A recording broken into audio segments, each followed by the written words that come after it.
বড়লোক যারা বড়লোকের লাগে আছে, কিন্তু গরিবের লাগে এই দুনিয়াতে আর কেউই নাই। কোম্পানির কোনো সুবিধা দেয় না। আগে গাড়ি আসছিল, গাড়ি কমায় দিছে। এক এক জায়গায় মাস 1500 2000 টাকা দিয়ে গাড়ি ভাড়া, বেতন কত 12,000, এদিকে 2000 টাকা গেলে আর কয় টাকা থাকে? তাহলে ওরা আমাদেরটা কেন বুঝে না? একটা গাড়ি ভাড়া বেতন বাড়াইছে মাত্র 1500, আর জিনিসের দাম বাড়ছে আরো 2-3,000। মানুষ কেমনে চলবো? আমাদের লাগে তো কেউই নাই, সবাই তো অন্য মানুষের লাগে আছে। বড়লোক যারা বড়লোকের লাগে আছে, কিন্তু গরিবের লাগে এই দুনিয়াতে আর কেউই নাই। আমরা অনেক কষ্টে আছি। বেতন দেওয়ার কথা বেতন দেও, আর কোনো ইয়া নাই। যদি বেতন না দেয় তো আন্দোলন আর হইব। আর পুলিশ একের লিগে মানুষের উপর আক্রমণ করবো। তারা মানুষের বুঝাইবার লাগে আইবো। তারা মানুষের একের লিগে আক্রমণ করবো। তাদেরকে আনছে মানুষের আক্রমণ করার লাগে।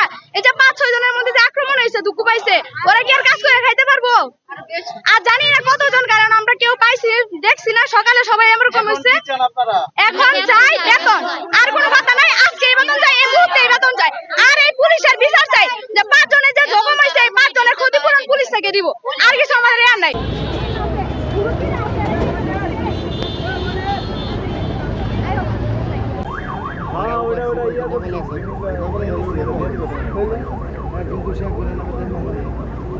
যে দোষী সে কিন্তু ভিডিও বক্তব্য দিচ্ছিল, আমি একটা দোষী আমার সাথে কেন